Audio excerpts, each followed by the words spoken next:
and welcome to our first on-campus event of our senior year. The first week of school is kind of a special one for all of us, especially now, so where we can reflect on the 3 years past and all the new students that are here. Seeing everybody in their first week of different years shows us where we've come from and where we are now. I'm honored to be speaking today as one of the co-presidents of the Senior Class Committee. The Senior Class Committee is made up of a group of volunteers who kind of plan events for us on campus but out of the classroom. These are events from bagels and brews to 100 days to graduation brunch. And they're supposed to make it a special year since it really is one. And the other role of the Senior Class Committee is to plan something that's very dear to a senior class, which is the Senior Class Gift. Every year, the senior class comes together and donates to a cause that we deem noble and something that we truly love. Past gifts have gone to the Appreciate Scholarship, to supporting mental health on campus, and other causes that the senior class loves and cares about.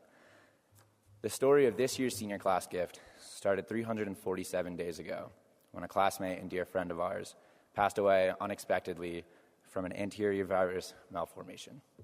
He was studying abroad in Switzerland at the time. Losing a member of such a close-knit community such as Colorado College touched so many people here in so many ways. And it was in this same building that the campus community gathered nearly a year ago to mourn the loss of someone who had yet to see the age of 21. Ruben Matrani spent 2 years of his life at Colorado College, and in that short time made an amazing number of friends here. He was passionate, driven, and intellectually curious. He ran intramural sports, helped plan Llama-Palooza, and made many friends here.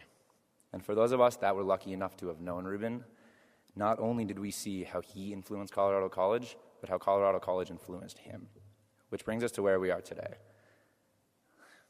It's my honor to announce that the senior class gift for the graduating class of 2014 will be the Ruben Eli Matrani Memorial Scholarship.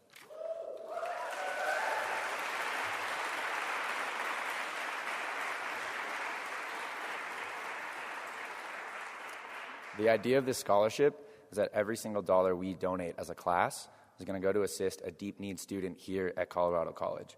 What we want to do is extend beyond what Ruben was able to do in his 2 years here and give somebody the opportunity to do the same, regardless of their economic background.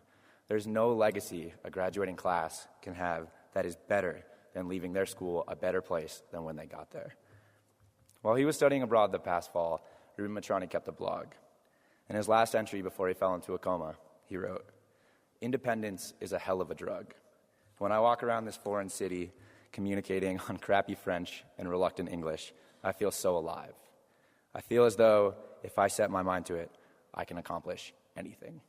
We have the opportunity as a class to come together and commemorate someone who truly believed in the power of independence in education and what that would mean to somebody who is less fortunate and can do that because of this scholarship. And that is a truly meaningful legacy for us to leave at Colorado College. I pledge this afternoon to give $5 every block to the Ruben Eli Matrani Memorial Scholarship. And if you're interested in doing so at the end of this talk, you'll have the opportunity to do so. For now, it's my pleasure to introduce our special guest and next speaker, President Jill Tiefenthaler.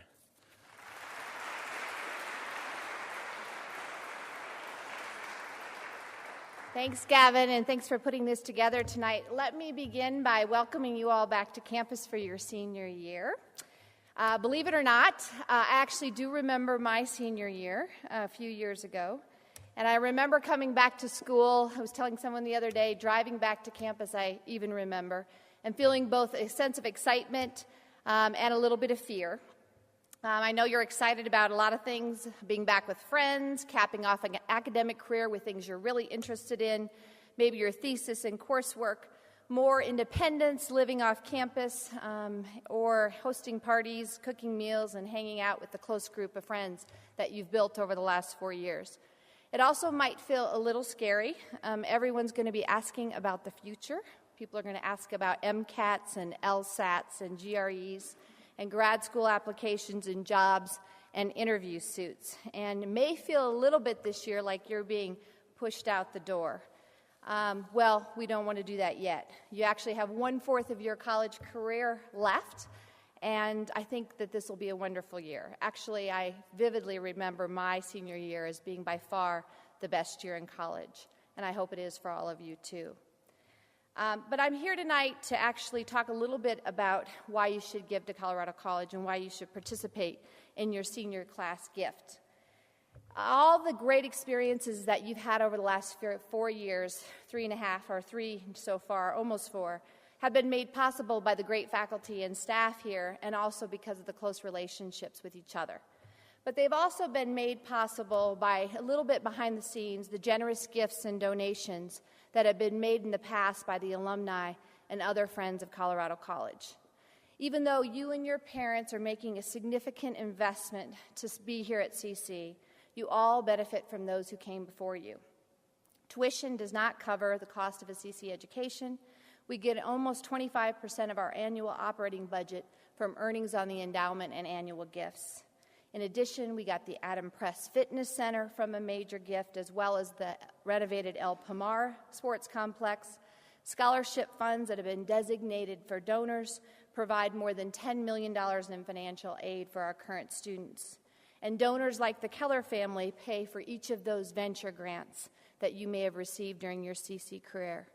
So I ask each of you to do what you can throughout your lives, and even a little bit this year and in the early years after graduation when it will be hard, to make that same benefit possible to the CC students who are going to sit in these seats for the years after you leave Colorado College.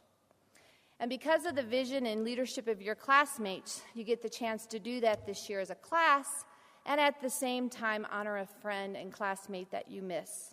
You have an opportunity to provide for a future CC student every year as far into the future as we can see by giving to the Ruben Mitrani Scholarship. During my conversations with many of you about Ruben, your words painted a picture of him as the epitome of what it means to be a CC student and a member of your class. By giving to the Ruben Mitrani Scholarship, you support the efforts of his family and his friends to keep his memory alive, and also support a future CC student who, like Ruben, couldn't be at CC without a scholarship, but someone who enriches the community so much with his or her presence. Being inspired by your effort to honor Ruben's life, my husband, Kevin Rask, and I have decided to challenge your class for your senior gift. For every dollar you raise, up to $5,000, we will match and double that gift. So if you raise $5,000 for the Ruben Mitrani Scholarship, we personally will give $10,000 to the scholarship. So I'm asking you tonight, thank you. So I'm asking you tonight to make sure that you make me write that check, okay? I'm excited to be here with all of you this year. It's such a wonderful class. I look around this room and already see so many people I know and will miss when you're gone. And I look forward to getting to know the rest of you during your senior year.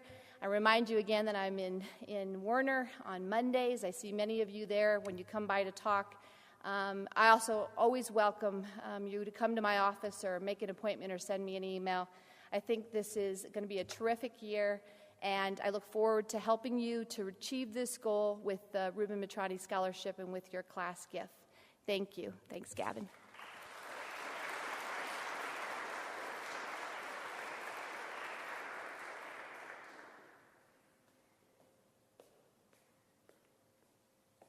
Just thanks again to Jill. Her generosity is pretty amazing, and this is going to be a great year. To announce our next speaker, Dan Johnson, currently the chair of the economics department here at Colorado College, has been published on a number of things from Olympic gold medal counter predictions to the changing geography of biotech innovation. Here to give our senior class address is Dan Johnson.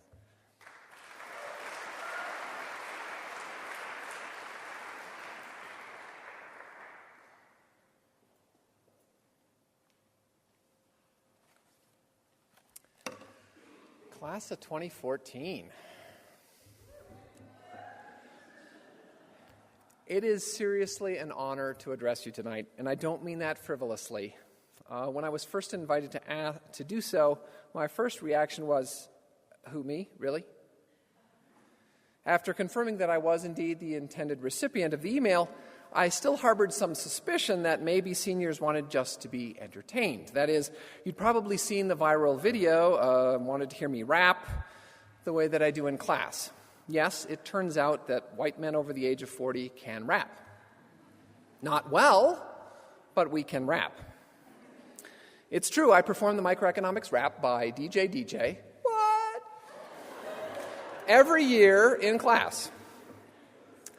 I wear a do-rag, I wear bling, I wear baggy jeans so low that you can see my plaid boxer shorts. It's really quite humiliating. I am most emphatically not going to do that this evening. So I responded to the invitation with gratitude and said that I needed to think about it. It took me 3 whole days to accept because, frankly, I didn't know what I would say. I mean, others who have given speeches to seniors or to the class body as a whole have been wise. I don't feel wise. I've been to thousands of speeches over the years, and when the speaker stands up and says it's an honor to address you, I usually come away feeling that it wasn't really much of an honor to listen.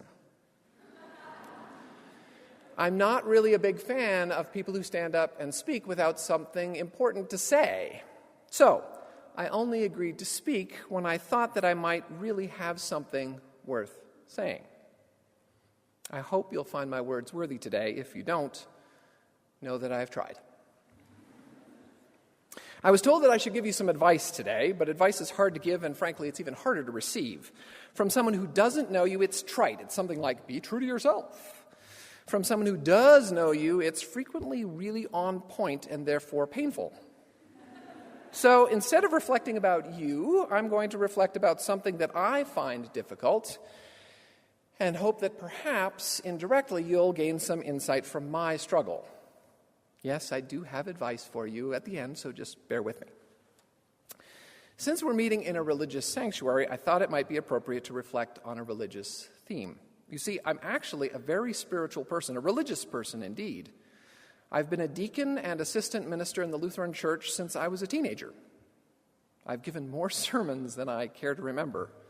I even seriously contemplated becoming a minister or a chaplain, but I felt I could do more. I could make a bigger difference if I followed a different calling. Yeah, it's true. The teaching of economics to me is a calling. It's not a job. It's not a profession. It's much, much deeper than that. So let's talk about religious matters, spiritual matters. Do you think much about the hereafter? You probably don't. You're much too young, right? Well, as I get older, I find myself doing it more and more. For example, I'll be in my office upstairs at home. I'll jump up, run downstairs, arrive in the kitchen, and pause and think, what am I here after? I joke, but it's kind of true. I mean, when I was a much younger man, the hereafter was paradoxically at the same time more distant and much more concrete than it is for me now. Now, at this point in my life, in mid-career with 2 children, I find myself constantly distracted. I'm torn between competing demands of my time and attention, and so I frequently find myself in one of 2 emotional places. One, most often, not thinking at all about the hereafter, but instead focusing on the very here and now. But sometimes, I'm forced face to face with the hereafter, the what comes next, those moments when I'm dizzied by the sensation that I'm part of a world, a timeline that stretches from ancient civilizations through me to my children to a community of saints in the hereafter. And in those moments, as I pause to breathe, I think in a very real sense, what am I here after? By that I mean, what does God want from me? Or, how can I live my life fully? Or, am I doing the right thing? One reason that I suspect I was right not to become ordained clergy is that I find some scriptural passages truly mind-bending. Oh, I know all world religions pride themselves on mind-altering revelations, but I don't think I react to them in the way other people do. So I don't think I'd be a very good empathic minister. For example, one of the most difficult passages in the entire Bible for me is one that resonates with meaning, not just Christian meaning, but with parallels in what I understand of Confucianism, of Islam, of Judaism, of Hinduism. The version most familiar to me is called the Beatitudes, or the Sermon on the Mount. See, someone agrees. If you've heard them before, you're probably nodding because you saw the title of my talk. Popular choice, you're thinking, but not terribly confusing. If you haven't heard them before, prepare to be devastated. Here's the text in the Old English version that first reached my ears, let's just say decades ago. Blessed are the poor, for theirs is the kingdom of heaven. Blessed are they that mourn, for they shall be comforted. Blessed are the meek, for they shall inherit the earth. Blessed are they which hunger and thirst after righteousness, for they shall be filled.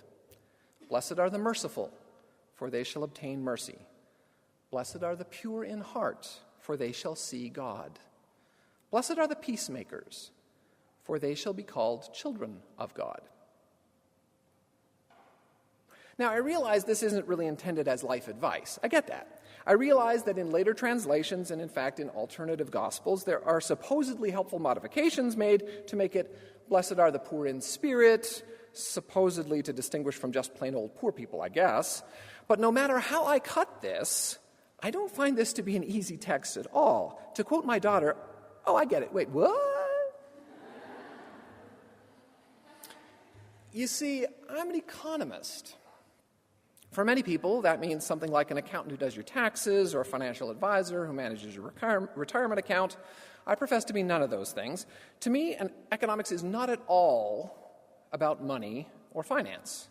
Those are simply units of account. They're grammar. They're syntax. It would be like saying that all English professors do is conjugate verbs, that all chemistry professors is boil stuff in glassware. No, economics is much more. It's the science of decision-making. At its essence, economics boils down to what I would say are three things. First, we are blessed. Yes, there's that word, blessed, with resources. Natural or built, physical or intellectual or emotional or spiritual, what have you. Second, we have desires. We want stuff. We want to share things or possess things. We want to build things or destroy things. We want to invest or to squander. We want to own or to give. But we have desires. Third, we have free will. And that means we get to choose our own paths in conjunction with the choices of others. Economists would call this the fundamental problem. Optimization subject to constraint. Do the best you can. Economics, as I said, is the science of decision-making. Every choice has a cost. You know the expression, there's no free lunch. Well, it's because the cost is the value of the time you spent eating it. Even if someone else pays, you could have done something else with the time. Every decision has a result. There's no costless choice. So economics teaches us, choose wisely. Be a good custodian of the resources with which you are blessed. If you don't decide, someone or something will make the decision for you. If you decide poorly, then you are wasting. You are wasting the talents and resources with which we have been entrusted. So here's the problem. Blessed are the poor, for theirs is the kingdom of heaven. As an economist, I could read this as, congratulations on your decision to be poor. You've just won the kingdom of heaven.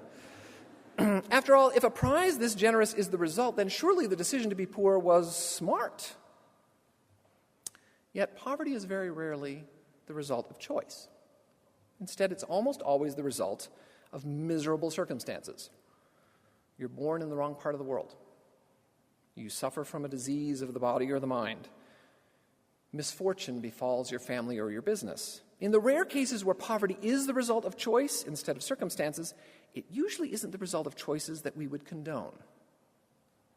After all, I could choose to be poor right now by renouncing my productive and responsible life in order to go on a midlife Australian walkabout or take a long overdue gap year. Presumably, someone would argue that that isn't a virtuous choice, given that I have dependent children. Well, my wife would argue if none of you do. So I'm struggling here. I could read blessed are the poor instead as a gracious gift, given as hope, as consolation, as, dare I say, compensation to those who suffered in this life. After all, if it isn't compensation for poverty, then why is it only given to the poor? I mean, shouldn't it read more generally, blessed are you all regardless of your income, wealth, or socioeconomic status? It doesn't say that at all. This is wildly discriminatory. It's affirmative action. It implicitly says, if you're rich, sucks to be you. So, should I be taking deliberate risks with my income and wealth? Should I not aim to be content and comfortable? Should I not aim to provide for my dependents? Oh, but it gets worse, right? The next line is, blessed are those who mourn. Should I not aim to laugh? Should I not enjoy life? Should I not celebrate the lack of reason to mourn in my life? You see the dangerous ground opening up all around me here, right? Is God really calling upon me to give up all of my worldly possessions, to become poor myself in order to be blessed? I could do that, but I dare say I would find it difficult to teach, to follow my calling if I were malnourished, unclothed, and lacking shelter. So am I called to serve cheerfully, or am I called to be poor? This is a really difficult lesson for me. You see, I've actually never really been poor. Don't get me wrong. I've been nearly poor. I've been decidedly not well off. As a kid, I ate Wonder Bread and drank Tang, not because my mother thought it was nutritious, but because that was the only way one paycheck stretched to the next. There were weeks when our bank account was literally measured in pennies. But I haven't really been poor. I'm a first-generation college student. I'm almost a first-generation high school graduate. My father dropped out of high school, ran away from home, lied about his age, and joined the military so that he could get away from his stepmother. He finished his GED while I was in high school because in midlife he started to realize how to grow, how to improve himself, how to provide for his family. I'm very proud of him for that. He didn't like that life of near poverty. He tried to get out of it for me. But I've never really been poor. I know about poverty, real poverty, only secondhand through my work. You see, I trained as a development economist. I specialize in public policy, both here and abroad. For example, I know that if you arrange the U.S. population on a football field, from lowest income to highest income, the median household, that is the household right at the 50-yard line, would have an annual income of somewhere around $40,000. Measured in $100 bills, that's a stack about 1.5 inches high. As you move to the 95th percentile, that is the 5-yard line with 95% of the population behind you, your income is around $100,000. Measured in $100 bills, that's a stack about 4 inches high. As you reach the end zone, the height of the $100 bill stack grows surprisingly quickly to a height of over 30 miles. That's right, 30 miles. And we're still talking about income, not wealth. It gets much worse if you talk about home equity and savings accounts, about bequests. Those values are even more disturbing. Speaking of more disturbing, all of that imagery is just for the U.S., one of the richest nations in the history of the world. How badly does your mind recoil when you realize that China's median, its 50-yard lines, is almost precisely where our poverty line is. That is, the midpoint of the Chinese population is working on 2/3 of an inch. You might argue, well, things are cheaper in China. True. These numbers take that into account. So that's over 500 million people living on less than 2/3 of an inch. And China is frankly pretty well off. The Democratic Republic of the Congo, formerly Zaire, is actually 93% worse than China. That is, households there average $1,200 a year for a family of 3. That's 5/100ths of an inch. And that's the average, not the poorest. How is that even possible? It's mind-boggling in depth and implication. The challenge for any thoughtful human, I would argue, is to retain that sense of horror while fighting the urge to be overwhelmed by the enormity of the issue, to somehow retain individual faces, individual stories within a flood of desperation, to somehow keep hope alive against the inevitable wave of despair. I've traveled broadly. I've spent less than half my life in the U.S., and everywhere I go, I work on poverty issues. I've seen poverty's effects in every one of the 50 states, all of the Canadian provinces, 50 other nations, consulting work in a dozen more, and I wish I could say that everywhere I went, I directly helped the poor, but that's not true. In reality, I've helped only very indirectly. You see, I don't dig latrines, I don't ladle out soup when I visit. I work on intellectual property, science policy issues. I advise governments and businesses to some degree on their choices about how to improve their lot for the next generation. The way I figure it, discovery, invention, and innovation have accounted for roughly 70% of income growth globally over the last 100 years. If I want to have a lasting impact, I want to think about the long run. Sure, latrines and soup are really important, don't get me wrong, but in the world I'm working toward, we don't need to dig latrines anymore. I struggle with that decision on a daily basis. Long run? Short run. Could I be doing more? Should I be doing more? Am I even doing the right things? Now, I know I can't talk about the poor any more than I can talk about the rich or, frankly, the class of 2014, right? I mean, the diversity from person to person, from moment to moment for the same person is way too big. So instead, let me share with you a slideshow. Word pictures, if you will, memories that come to my mind when I think of true poverty. Take from them what you wish. I'm merely sharing my experiences one of the only ways I know how, keeping it real. Sharing the horror and the awe of individual stories, stories that mean something to me. I hope one or two of them speak to you. I'm hiking along a dusty road outside of Jaipur, northeastern India. Beside the road, in the middle of absolutely nowhere, there's a snake charmer with a basket and an Indian-style flute playing for his cobra in hopes of pennies from passing tourists. All I can see are his clothes, battered beyond belief, soiled by 100 travails I couldn't possibly imagine. I'm arriving in Brazil to work with the Ministry of Finance, armed with my pidgin Portuguese, where a new colleague meets me at the airport.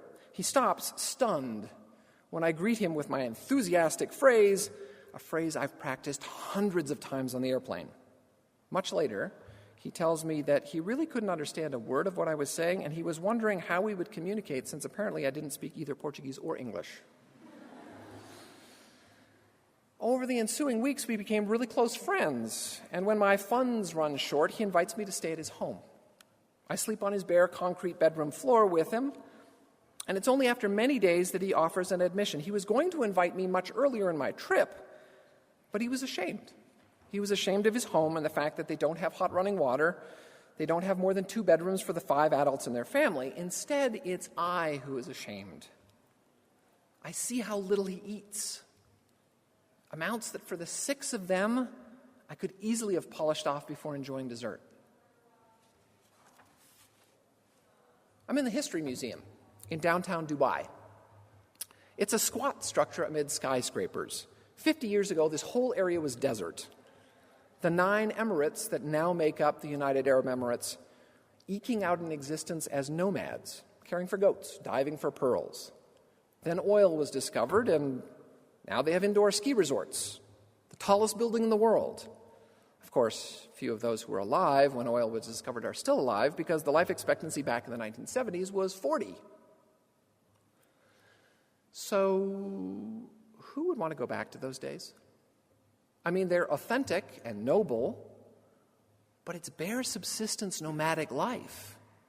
Would anyone want to go back? And now I'm haggling for merchandise in an outdoor market in Delhi, India. I'm feeling guilty. I'm negotiating it for pennies. And the pennies mean nothing to me, but everything to the seller. Still, I'm trying to respect local custom. I want to participate. I want to be involved. The seller says, "But this item is so beautiful." And I respond, "Sure. It would be even more beautiful for 50 rupees less." He laughs. He laughs this most authentic laugh, full of joy for the words and the process and the respect. I don't remember how much I paid. I don't even remember what I bought. But I remember the laugh. I'm the victim of a carjacking in rural Serbia. Well, I don't know. Does it count as a carjacking if the driver thinks it is, but the armed intruder doesn't? While crossing the country, you see, I'm stopped at a roadblock set up by men in uniform carrying weapons. As I pay the required toll, which is some arbitrary amount probably determined on the spot by my foreign license plate and the working condition of my car, one of the guards motions for me to unlock the passenger door. Should I gun the motor? No, I open the door, at which point he jumps in and insists that I drive him home, 100 miles away. After my initial concern wears off, we start to talk in a blend of German and French and English and Serbian. It turns out his car is in need of repair, his wife is ill, he has an extended family relying on him for income, and he really can't afford the time off or the money to fix the car. So he hitchhikes to work and back each day. Despite myself, I start to like this guy. Call it Stockholm Syndrome if you wish. But I do point out that in some nations, hitchhiking with a gun is a really bad thing for tourism. I'm staying in an opulent, deserted hotel on the outskirts of Shenzhen in southeastern China. Billeted there by a business contact, I really want to see the city myself. My colleagues can't understand. Why would you want to leave? But I forced the issue, and I made my way 10 miles into town by myself. It was clear I was the first Western face that many citizens in that neighborhood had ever seen, at least in person. There are laundry lines across the alleyways in the thick, toxic air. I don't take any pictures. I feel alien, not unwelcome, but intrusive. After all, who am I to observe as an outsider? I mean, what right do I even have to share their space? Now I'm getting blood on my shirt in London as a friend and I stop a fight in a public park. A man and a woman who live in the park in cardboard boxes were fighting when we arrived, and others just kept walking by. One of the combatants is bleeding, whether from the fight or not, I have no idea, and thoughts of communicable diseases flood through my head as drops hit my white shirt. I still don't know if we did the right thing to intervene. After all, was it our business at all to help them solve theirs? Weren't they just having a domestic argument in their own home? Is it their fault that their home happens to have no walls to keep out the neighbors? Dozens of people in New Haven, Connecticut, ask passersby for change on a daily basis. They have regular rhythms, just the way you and I do. Jack, good old Jack, he used to stand at the corner of Broadway waving a styrofoam cup. Don't leave me hanging. Don't leave me hanging. Janine and Rose used to sell flowers, wrapped in paper. Flowers discarded from a local florist and paper retrieved from recycling containers. They'd sell for $1 a piece. Only costs $1. Whenever I return now in the many years since, I subconsciously look for them all, not knowing really whether I'm hoping to see them or not. What does it mean if I don't see them? Don't leave me hanging, indeed. Kathmandu is vibrant, teeming with life. Colorful prayer flags fly from temples. Sacred eyes painted on white temple spires seem to be alive, alert, and watchful.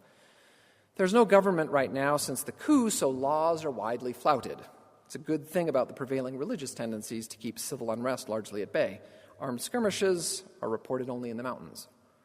So to get to work, it's an hour-long drive in a cramped public vehicle to the edge of the city, then another hour along dirt roads by hired car until we reach the village of Kwachetol outside of Bhaktapur. The school that I'm there to evaluate has 50 books in the library, 2 classrooms that each seat maybe 5 students. The entire campus, including the faculty housing and the hospital they maintain for the town, would fit comfortably inside my house here in Colorado. The walls are painted mud brick.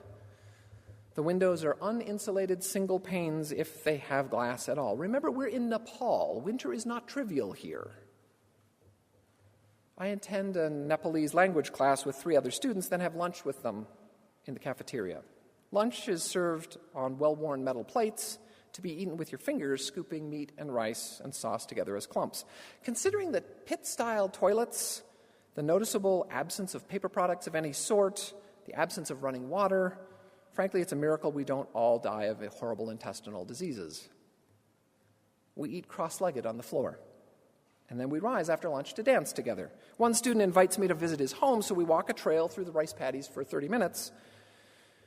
He's very proud of his room over the kitchen. It's a treasured position. His room is 4 feet by 4 feet, and he sleeps curled up on blankets on the floor. No glass in the window, but boy, does he have a view of the Himalayas. The greatly anticipated treasure of the evening is an hour of television powered by a gas generator. And this, mind you, is a family of great privilege. Their child is getting an education from well-trained teachers who speak some English. It's the cream of the crop, really. I'm crossing from Israel into Egypt across the Suez Canal in a conference-sponsored tourist bus, and we pass a long line of trucks and cars waiting to cross using the ferry. Dozens and dozens of them, surely 10 ferry loads. Trucks overloaded with produce, vans groaning with weight and heat and age, cars filled with more people than the laws of physics should certainly permit. Drivers parked and smoking to wait the hours before their turn. And yet our bus, the oversized, air-conditioned bus of North American conference delegates, myself included, with 2 seats for every passenger and darkened glass to keep out the sun and the stares of the locals, it zips right onto a waiting ferry and crosses immediately. Others on the bus rejoice in the unusual display of organization and logistics displayed by the bus company on this one occasion. I mourn. I mourn that moment to wait with the locals, to share the burdens if only in the waiting. Sure, the economist in me knows that our fee for passage is much more than theirs and so subsidizes their crossing in return for making our crossing quicker, and yet,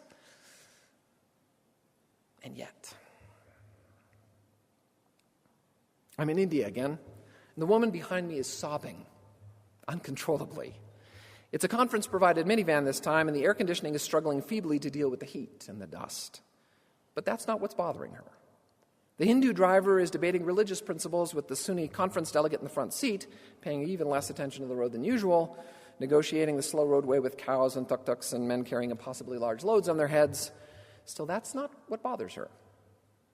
Outside, the crush of humanity is astounding. What a sardine might call a canful of people. Dozens of them pounding on our windows and asking for change. Many are children, barely dressed, weeping sores and debilitating ailments. How did it get this bad? She whispers. Even in my home, we have respect, we have dignity, we have food. How did it get this bad? My friend is visiting from Sierra Leone. What could I say? What is there to say? Blessed are the poor? That's worse than nothing. I'm stuck between Albania and Macedonia, with neither nation wanting to let me in. You know, that no man's land between borders.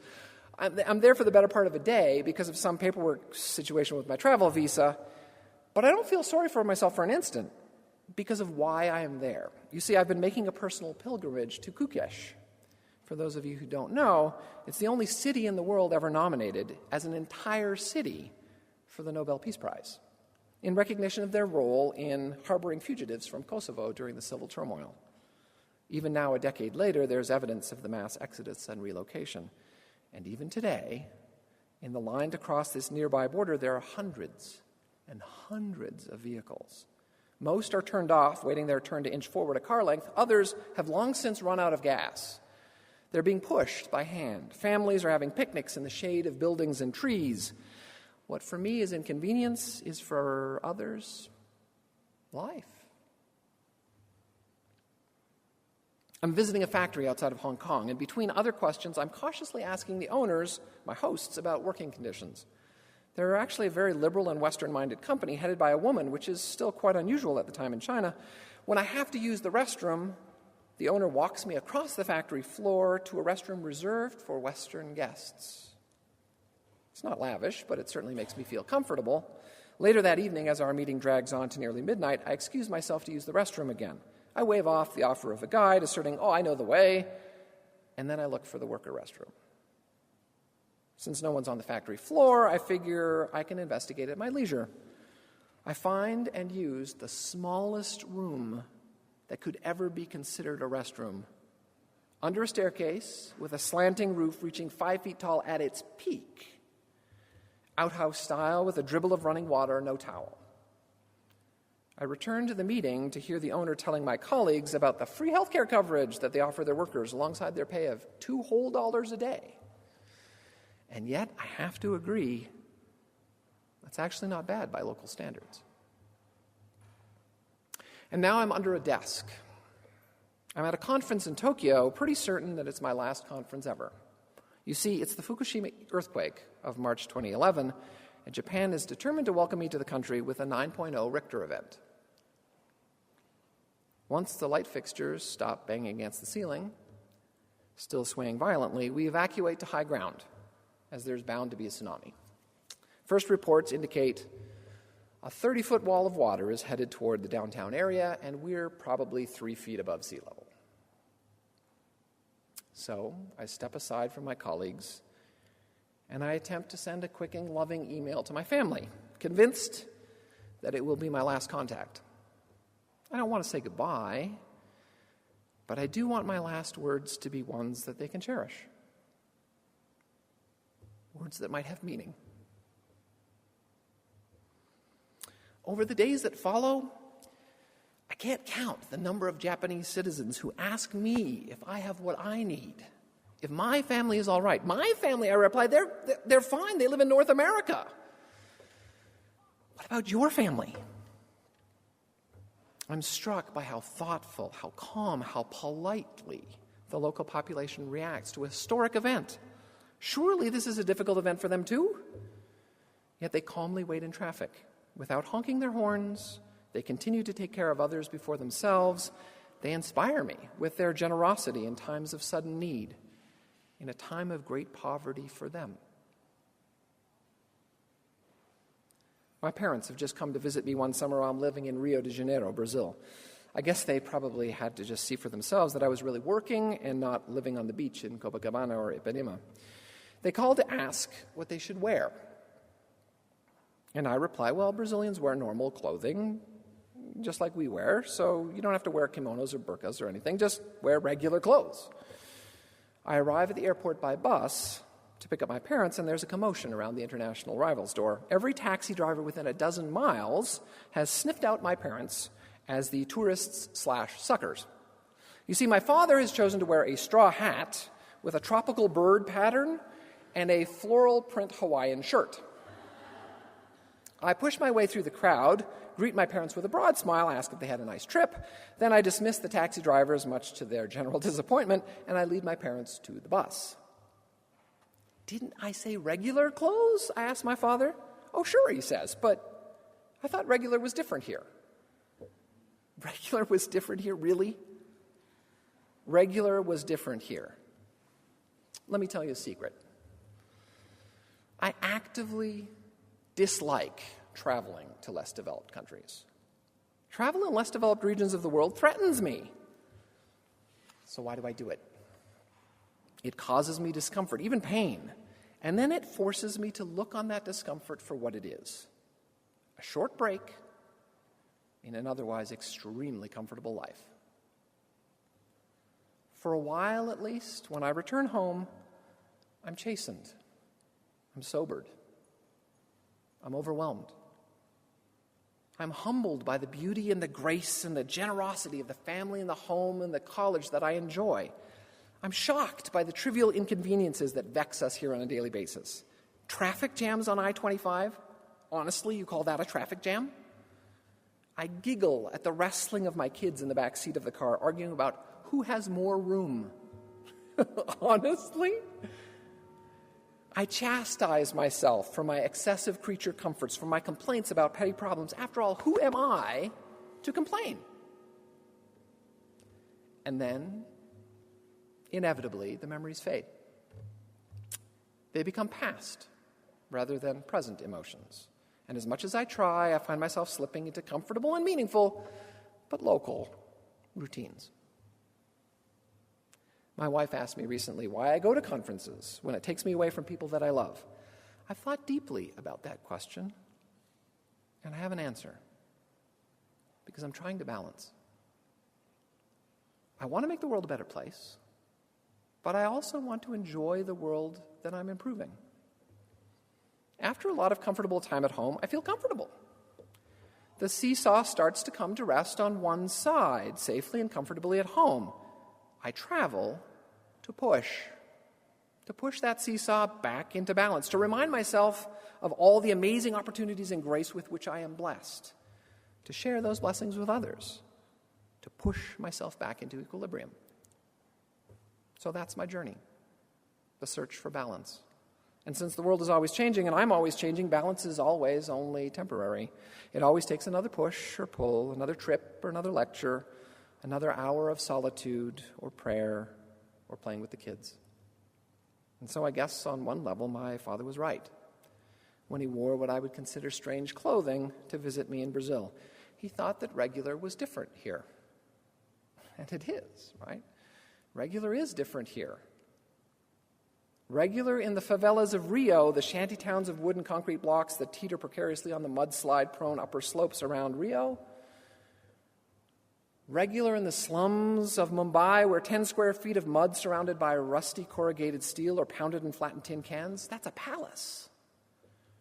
Regular in the hutongs of Beijing, a city busting at the seams, big enough to have 4 ring roads, yet where trash collection, even in the richest parts, is done by laborers with bicycles and pushcarts. Regular in most of the world means uncertainty about health, uncertainty about food, uncertainty about water supply. Regular means wondering how many of your children will survive to become adults. Regular means food cooked primarily for calories, not taste. Eating out means you take your home-cooked meal outside. Commuting means walking for miles, or if you're really lucky, it means walking for miles to get to the bus to take you to the ferry so you can get to a good job in the city. Restrooms mean something different. Waiting in line means something different. Haggling means something different. So where does that leave us? Right back at blessed are the poor. Thank God for that, really.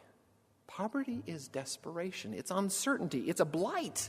It's a disease that floods all aspects of lives that are touched by it. For anyone who has felt true hunger, who has truly mourned, who has been reviled, this is a promise of blessing and healing and atonement. Thank God for that.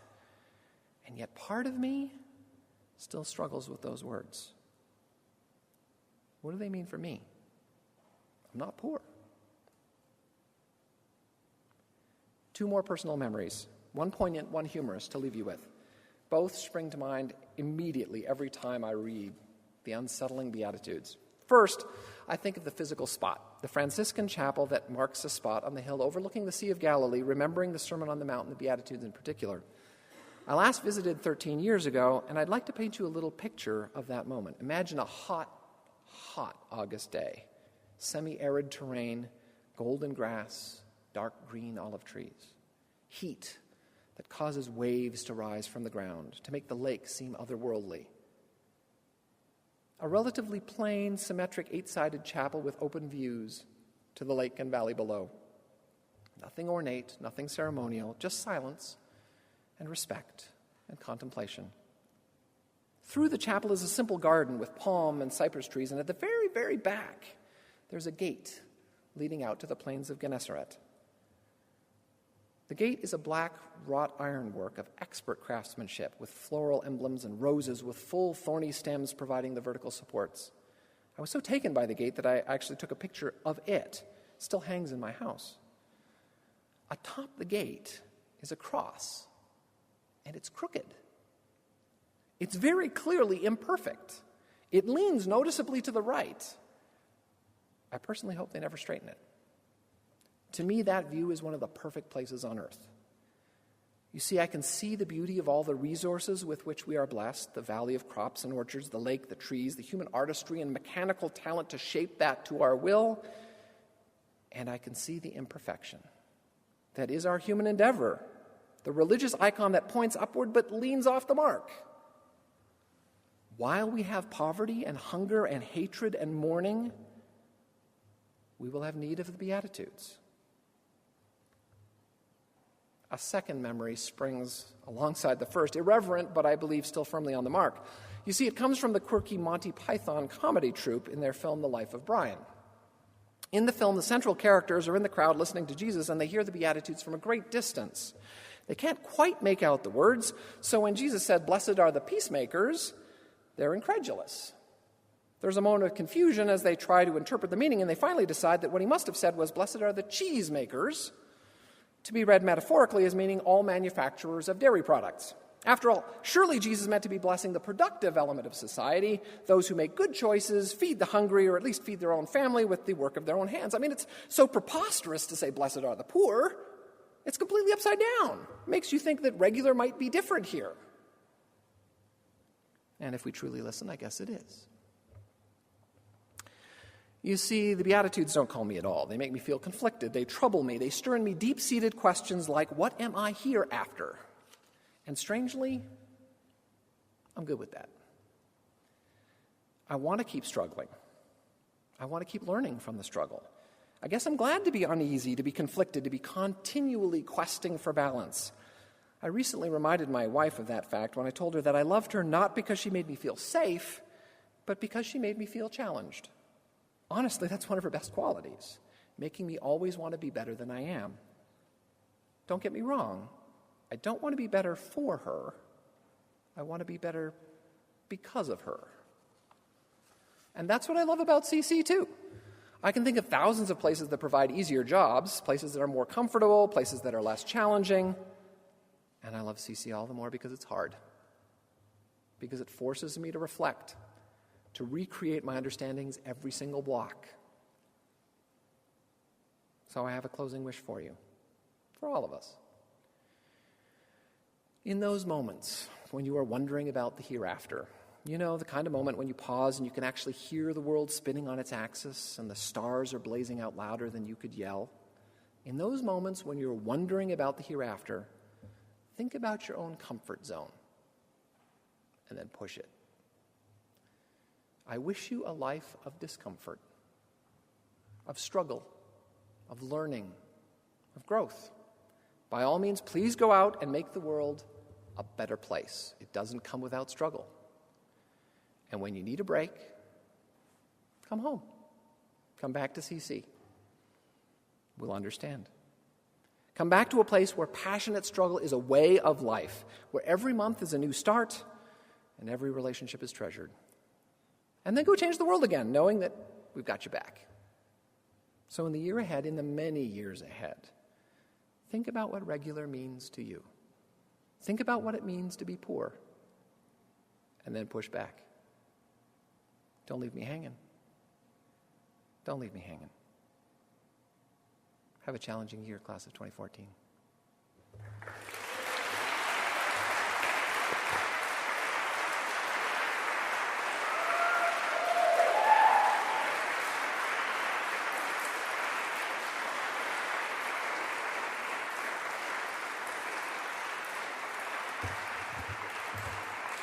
All right. Thanks, everyone, for coming. Thank you, Dan, and thank you to Jill again. After this, you'll have the first opportunity to donate to the Ruben Eli Matrani Memorial Scholarship. Certainly not the last, but if you have an interest, we'll be at a table over here. Thanks again for coming, everybody.